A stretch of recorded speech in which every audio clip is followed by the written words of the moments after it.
Hey guys, it's Rudy coming at you live from Palm Beach in Florida. It is Monday. It is January 27th. And what I want to talk about today is the big elephant in the room. The markets are crashing and burning. And as I used to say in the old days when you were still maybe following me because of Occidental Petroleum, one Maserati, two Maseratis, three Maseratis, right? It's one of those days in the market. So let's see if we can make some heads or tails of what's going on here today. And of course, the proverbial elephant in the room that I mentioned briefly is apparently a company called DeepSeek. Now, prior to last weekend, you might never have heard of DeepSeek before. While I sip my macchiato, which was generously made for me by Debbie, my wife. Cheers. Let's talk a little bit about DeepSeek. It says chat with DeepSeek AI. So let's see if we can make heads or tails of what's going on in the market today using DeepSeek as our reason.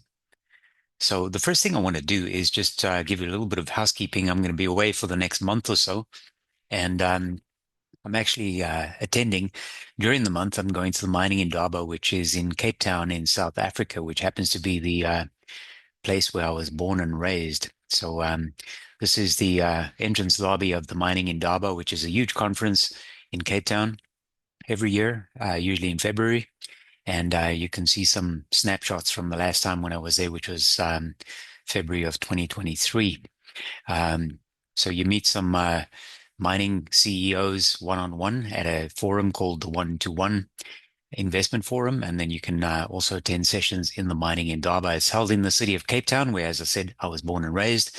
This is kind of a drone shot of the city from afar, the majestic Table Mountain in the background, the Atlantic Ocean on the left side of this picture, the Indian Ocean on the right side of this picture. If you go down to Cape Point, which is the southernmost point, you'll see the two oceans collide.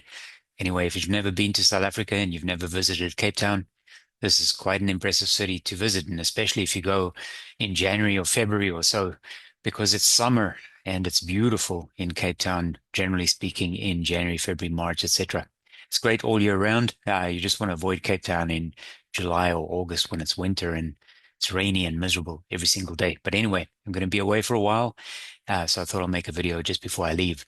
So let's go back to the topic of the day, and that is DeepSeek, right? So this is a headline earlier this morning from Yahoo Finance. Nvidia stock plummets after Chinese AI startup DeepSeek launches.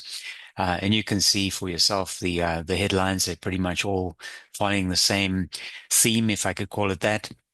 DeepSeek spooks the stock market nightmare on Wall Street, right? So everything is crashing and burning. Cheers. Bad news all around. DeepSeek, huh? What is this all about? So if you go to DeepSeek and you actually want to open an account or log in, then just a little while ago when I went onto their login page, there's this little orange banner at the top here, and I enlarged the text so that you can read it with me. Due to large-scale malicious attacks on DeepSeek servers, we are temporarily limiting registrations to ensure continued service. What do large corporations do when they're being attacked?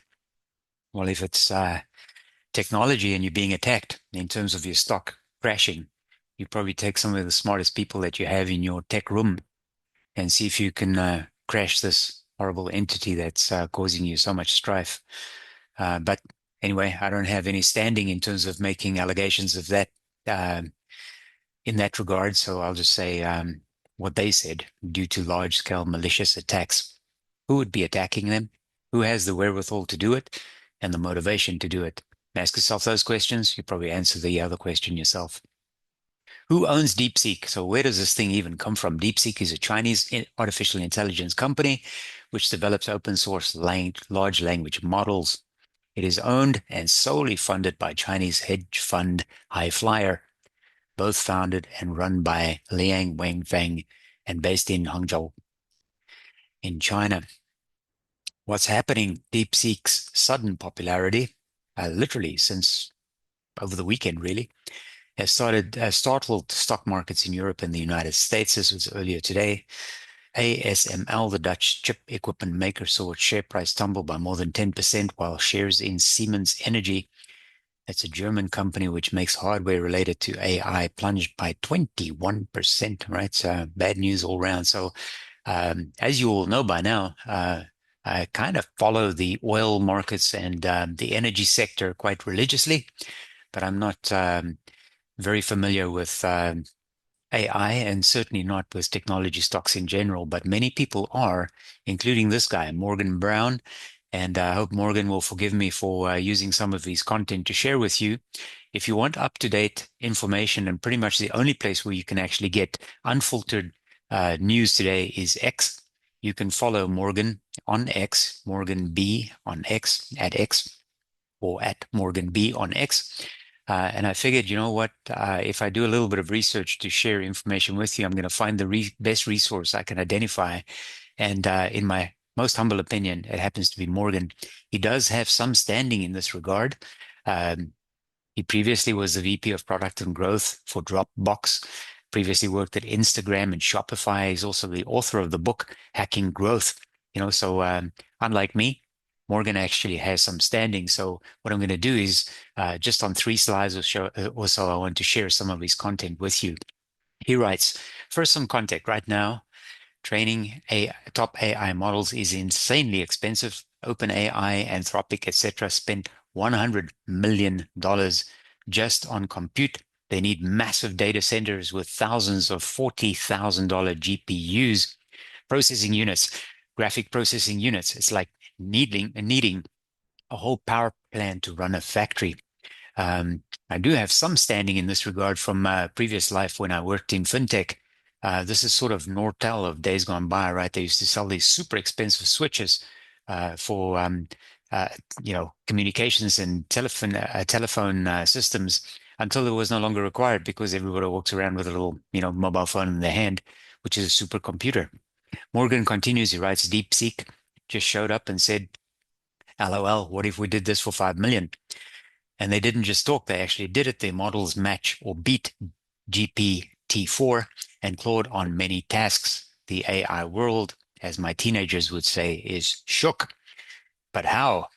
They rethought everything from the ground up. Traditional AI is like writing every number with 32 decimal spaces. DeepSeek was like, what if we used just 8? Is it still accurate enough? And boom, 75% less memory needed. And then there's their multi-token system. Normal AI reads like a first grader. The cat sat, remember, on the mat. DeepSeek reads in whole phrases at once, 2 times faster, 90% as accurate. When you're processing billions of words, this matters. But here's the really clever bit. They built an expert system instead of one massive AI trying to know everything, like having one person be the doctor, lawyer, and engineer. They have specialized experts that only wake up when needed. Traditional models, all 1.8 trillion parameters active all the time. DeepSeek, 671 billion total, but only 37 billion active at once. It's like having a huge team, but only calling in the experts when you actually need them for each task. The results are mind-blowing. The training cost went from $100 million to $5 million. The graphic processing units needed, 100,000 down to 2,000. And the API, the application interface, costs 95% cheaper. It can run on gaming GPUs instead of data center hardware. But wait, you might say, there must be a catch. This is the wild part. It's all open source. So there must be a catch. It's all open source. Anyone can check their work. The code is public. The technical papers explain everything. It's not magic, just incredibly clever engineering. Now, why does this matter? Because it breaks the model of only huge tech companies can play in AI. Suddenly, you don't need $1 billion data center anymore because a few good GPUs might do it. For Nvidia, this is scary. Their entire business model is built on selling super expensive GPUs with 90% margins. If everyone can suddenly do AI with regular gaming GPUs, well, you see the problem, and here's the kicker.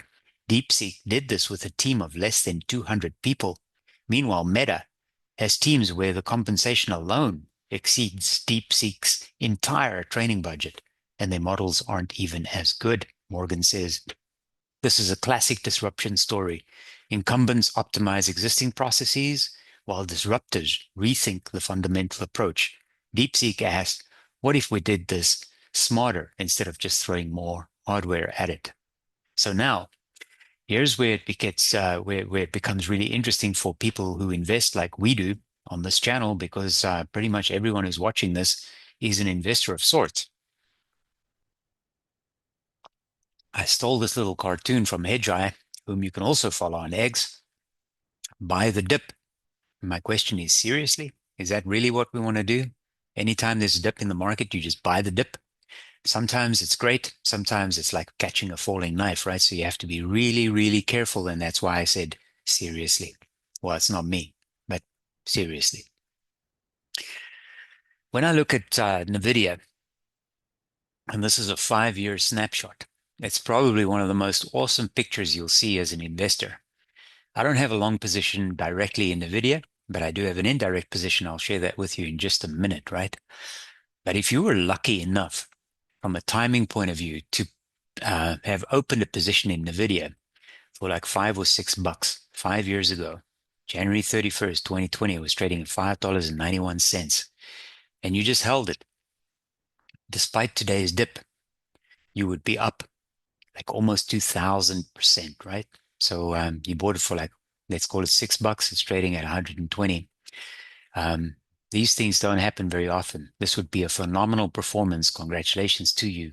Well done, especially if you were brave enough to ride it as it, through these spikes and valleys as we went along. Right now, regardless of the dip, still got a PE of nearly 50. So arguably, based on normal, conventional, fundamental parameters, it's still a little bit expensive. Of course, normal, foundational, fundamental parameters don't necessarily exist when it comes to something as hot as AI or semiconductors. But how about today? Right. So today at 11:54, so at about noon Eastern Standard Time, I took the snapshot from Yahoo, and Nvidia was down about 16%, $22.75, trading at around $120, right? Now, if you bought the dip this morning, then just a couple of hours later, I took a snapshot again at 3 o'clock. So 3 hours later, it's trading at 117.96 and it's down 17%. Right. So you have to be careful when you do this, because if the market opened this morning and Nvidia crashed and you said like, oh, I'll buy the dip, and you just immediately opened a position, then you would be down some more now. So when you start sort of on the back foot and you don't know where it's going, because no one does, you might remain on the back foot for quite a while. So at the very least, exercise some patience and definitely a little bit of caution, and say, let me just wait and see how this plays out before you just jump in boots and all, because these things never pan out the way we think. And the last thing I want is for you to get hurt financially when you are looking to invest, regardless of how much of a gamble investment is in general, period. How about this? So you want to play the game. How about you do this a little bit differently? And this is maybe more applicable to sort of, let's say, less risk tolerant investors, maybe older people, people on fixed income, people who are no longer working and earning a regular paycheck. There's a different way to do this, right? What you can do is you can go to the Spider S&P 500 ETF Trust, right? So this is SPY. I have spoken about SPY a couple of times. I don't talk about it as much as what I do about XLE, which is my energy favorite, for a whole variety of reasons, which you could probably bore yourself to tears watching some of the videos in my library. But you can certainly invest in SPY. I'm not suggesting that you do this immediately either. You don't just jump in and buy it, right? SPY is trading at about $600 per share. So it's an ETF, an exchange traded fund. So you can buy into the fund in units of about 600 each. But the difference here is, instead of buying Nvidia as a single stock and thereby incurring the single stock risk, you're buying SPY, which actually has 504 equities in the fund, right? So it's a very diversified fund because it tracks the market, the S&P 500. That's why it has about 500 holdings. Its estimated 3 to 5 year EPS growth is approximately 14%. Price to book is about 5.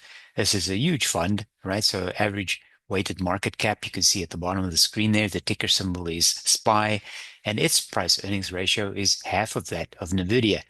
All right. So if the PE is important to you, which it should be, Nvidia is at 50 and SPY is at 25. So it's at half. How did the fund perform? Well, over the last month, it's down a bit. Why? Because all the tech stocks, those magnificent seven, cheers, have pulled back a little. But if you look at it over a longer period of time, like last year, for instance, over the last 1 year, it was up about 25%, and good performance all year round. And if you look at it since inception, if we kind of draw a horizontal line over here, you can sort of see it's around 10%. Also pays a little dividend, but it's insignificant. But what you really want to do is try and achieve this number here, right? So the 5 year is at around 15% average. And as I've said many times before, if you can average 15% per year compounded, you will double your investment every 5 years. So this is a good 5 year picture for SPY, right? So in other words, you just buy the whole index. Well, how much of it is Nvidia? Almost 7%. Now, this is a weighted average expressed as a percentage, so obviously it fluctuates, but you can see the top 10 holdings here are predominantly tech stocks, and they include the Magnificent Seven, which last year made the S&P 500 look really, really good. The Magnificent Seven returned about 32%, and the rest of the entire 493 stocks that make up the S&P 500, excluding the top seven, only returned about 4.2%, right? So those top seven stocks actually right-sized the entire portfolio if you were invested in SPY.